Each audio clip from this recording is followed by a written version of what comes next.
Hi everyone, it's Jessica. Welcome back to my channel. Today I am working on some fall/Thanksgiving placemats. Let me show you what they look like. Last year or around there, I bought these placemat panels and they were on sale, so I bought a bunch of them, and my kitty's having a really good time with this little spot of the fabric. These are from Riley Blake Designs. I think the designer's name is Hester and Cook, and they had come out, let me see, I can see the selvage, it says 2023. And they came out with like one for every month. This was the one for November. And I think the way these panels are supposed to be used is that this is the front and this is the back, and you get 3 per panel. So you would cut everything out, put your batting in, quilt it, that's your back, that's your front. You could turn them inside out and then you don't need binding, you know, sew them together right sides, leaving a spot open, turn them right side out and press them, and then just stitch around the edge to have it lay nice and flat. You can make them that way without binding, or you could bind them. But I've been kind of planning to use this differently. So I am going to load this on my long arm, and I'm going to make 6 placemats out of this. Some of them, 3, will have words, and 3 of them won't. And I have a bunch of these. I have 4 that I'm going to quilt now. And I'm going to use a brown gingham that I have for the back, and then I'm going to use a brown gingham for the binding. And then, like I said, some of the placemats will have words and some of them won't, and I think that it'll work really cute. I didn't record while I was quilting, but I have 2 of the panels here quilted, so there's 6 on this one, and then I have 1 more on the other side that does 6. It's just folded in half. And I use this pantograph. It's called Ginger Snap. I like this one. I did it like at a medium scale. I think it was supposed to be larger than this, and I scaled it down a little bit, but it's not too small. Sometimes I like the placemats done at a really small scale. This one's not that small, but I think this design looks really cute on them. So what I'm going to do now is I'm going to cut them out. I'm just going to cut right along the line where the print ends. And then I'm going to bind them with the same fabric that I used for the back. I'm working on binding the placemats now, and I'm going to show you a little bit how I bind, because I do have videos on this, so you can always search my channel for binding, but I do get a lot of questions on it. So this is the end of my binding strip with the print right side up, and I cut my binding at 2.5 inches. Then I take another one and I put them right sides together, and I overlap, like I try to do it the same amount, so whatever's sticking up here is whatever's sticking up here. And then I'm going to sew from this little valley to here. So I put that under my needle and I start sewing. I usually back stitch there, and then I sew across to the other side, back stitch again. And then I trim away this part here, leaving about 1/4 inch. So I cut like that, then I cut across, and then I cut across the top. And that's how I join my binding. And I'm not worried about matching the patterns here. I don't usually do that for my binding at all. If it is directional, I try to make sure they're all going in the same direction, but otherwise I don't worry about that. I have one of the placemats here, and I just take the binding and I fold it in half. And I'm only folding in half whatever is workable for my hands to hold. I try to leave like 10 inches or so here where I don't sew down. So while I have this here, I'm not going to start sewing to probably where my thumb is. That's for joining the binding later. Then I back stitch, and then I'm going to stitch forward. I use my finger to mark where the end of it is, and then I estimate about 3/8 inch, so more than 1/4, and I stop at that point. It gives me enough to make this corner fold. So here's what I do. I have the binding folded in half, and then I'm going to fold this back so that I have a diagonal line, and it's right in line with my corner. Then I'm going to fold it back the other way along the new edge that we're sewing. And once I have that in place, I'll just start sewing. I come right onto the edge, and then once I have that needle holding it, I can just move my hands and I continue sewing. I'm using 1/4 inch seam allowance here, or thereabouts. Sometimes I go a little bit less, but pretty close. And I sew all the way down this edge until I get, again, like I did before at the last edge, I stop about 3/8 inch from the edge, and I back stitch, and then I cut the thread. And then I take the binding, fold it back on a diagonal so that that diagonal is directly matching that corner. Then I fold it the other way onto the new side that I'll be stitching on.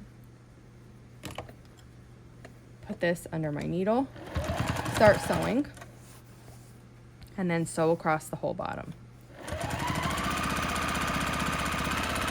I don't press my binding in half. I fold it as I go, and I like working like this. People feel pretty strongly about whether this is okay or not, and whatever you think is fine. I've tried both ways. I used to iron my binding down. That was the way that I saw people do it, so that was what I did. And then one day I was like, I think I'm not going to do that anymore. It seems like a waste of time. And for me, it was a complete waste of time. There's no reason to press it before, and actually I'd argue that I like the look of it better when it's not pressed. So that's, I guess, personal. You can decide if you like that or not, but I find it a lot easier when it's not pressed because you don't have that hard crease in the binding when you're wrapping it around to the back to sew it down. But completely up to you. This is the way I do it. This is the way I love it. Now here I have my diagonal join, and I just smooth it kind of one way. So right now they're all facing me, and I hold it in place, sew across it. I have one more corner to do. So here I come right up to the corner, 3/8 of an inch before it. I stop, cut the thread. Then I'm going to take the binding, fold it back on a diagonal that's even with the corner, then fold it back to the new way that I'll be sewing, and start sewing. And now I'm on the edge that I started. So I'm only going to sew a little bit here because I want this big space to join my binding. So here I'll probably go to about here, and then I'll cut it. Now what I do when I'm joining the two sides of my binding is, the trick that I learned is that however wide your binding is, that's how much you overlap the two pieces. So I am going to fold this and cut. There's a selvage here, so I'm going to cut that off. I'll cut it to here. And then my binding, like I said, is 2.5 inches. So I use the ruler that's right below my sewing machine, and you can see I'm putting this edge at the 11, and that means when I come this way and I have it folded, 2.5 inches will bring me to 8.5. So I just take a second, I make sure it's not too tight, and that I'm still at the 11, I am, and then I'm going to cut it at 8.5. So 2.5 inches of overlap because I'm using 2.5 inches of binding. Then I will take the binding. This bottom one here just gets opened flat like that. The top one, which you can see, it's like this. This was confusing at the beginning, so rewatch this as many times as you need. So again, let's just look at it. The bottom, this is how the binding is sitting right now, okay? The bottom one, all I do is just take it and I move it over, right side up. The top one, it's like this. I'm going to open it like this, so it's wrong side up. And when I have a tight area, I sometimes have to fold the placemat so I can work on this little edge better together, but it's not changing anything. My binding is open like this. I'm just folding it to give myself some more room. So then I take the bottom one and I put the other one right side together on top of it. And this is exactly what we did at the beginning when I was joining two strips of binding. This is just attached to my work. So when I do this, I try to keep the same amount that's sticking up here on the bottom. Not always perfect, but that's what I go for. Then I start sewing, back stitch, and then I'm going to come down to that little valley there and cut. Now, if you want, you can just open it up and just make sure that it's going to work. Once you know that it's going to work for you, you can fold it back up and trim this, leaving about 1/4 inch.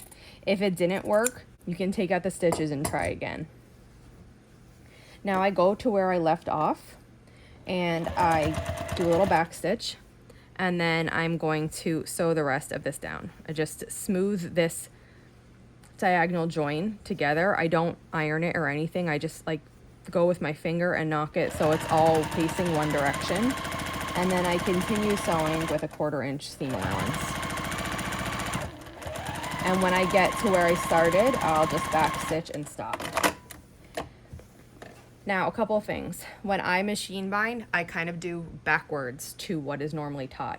Normally for machine binding, you would work on the back sew your binding on here, and then if you're going to machine bind, you'd flip it around to the front and sew it down. Typically when you're going to hand bind, this is what you see. The binding is sewn to the top, the right side of the quilt, or in this case placemat, and then you will flip it over to the back and stitch it down. I do my binding, whether it's by machine or by hand, the same way. So I'm always sewing it onto the front. I like this way. I like it. It did take a lot of practice to get good at this in the machine sense, but for hand binding, you know, it's ideal. For machine binding now, because that's what I'm doing to my placemats, I flip it to the back of the placemat, and then you can see right here is the seam line that I just made when I sewed the binding onto the front. And I'm going to take the binding and wrap it around to the back. I need to cover that seam line at least, but I don't want to go too far beyond it. I want to kind of stay near it. This takes practice, but I can tell by feeling this where the seam line is, because I can feel the thickness. On this side of the seam line, it is just the quilted placemat. On this side over here of it, and right where the seam is, I can tell where the seam is because I can feel the bulk of the binding being folded over. So there's 2 layers of the binding, which is actually 4 layers of fabric, because there's 2 layers here, 2 layers here since it's folded in half.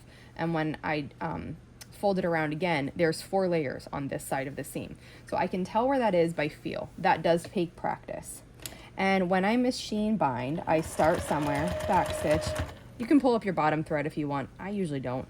And then I am going to continue sewing along the edge of the binding. Now I try to stay close to the seam line of actually sewing on the binding when we did it on the front, because what that will give us is kind of like a stitch for the binding that's right next to the binding. In the beginning, it is hard to do. I've gone all over the place. Like sometimes I'm on the binding, sometimes I'm too far away from it. It takes a lot of practice. And the first time I did this method, I was like, oh my God, I'm never doing that again. That was so horrible. I had to pull it out so many times. I had stitches all over the place.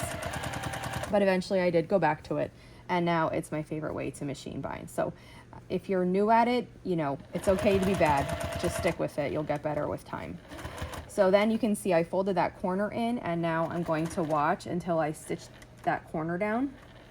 And once my needle's in the corner, then I'll pick it up and turn it, and I'll start working this way.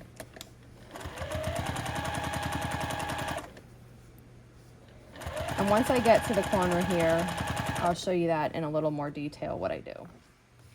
Okay, so as we approach this corner, I usually get to about here and then I start folding it. So what I did was I took the corner and I just poked it out. So it's a nice corner on this side. You can see down there, it's a nice corner. Now the part that is perpendicular to me is I just kind of fold it back like this to make sure it looks nice. And then I take the other part and I fold it forward so I have this nice mitered corner right here. And once I have the corner nice, I just keep stitching forward until I get onto that new piece. If you wanted here, you can use a stiletto. I've even done like a seam ripper in a pinch to kind of help hold it down, but I've gotten good at it enough now where I don't feel like I need that.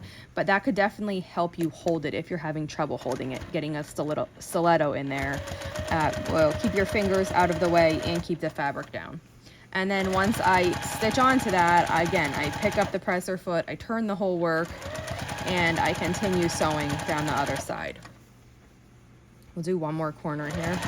So the corner looks like this from when we first sewed the binding on, because this is what it looks like on the other side. So again, I take it and I just poke it out so that down here it's nice. And then I get the top part that's perpendicular to me just in line. I'll keep sewing a little closer before I worry about the corner here. Once I get to about here, I make sure that that is laying nice, and then I fold the bottom up to miter the corner. Then I hold the corner in place till I get under my foot. And then once the needle's in it, I can pick it up and turn it and continue sewing in the other direction. And when I get back to where I started, which is coming up after this corner, I simply just stitch a little bit beyond where I started, and then I back stitch, and then I cut it, and I'm finished. So here's this last corner.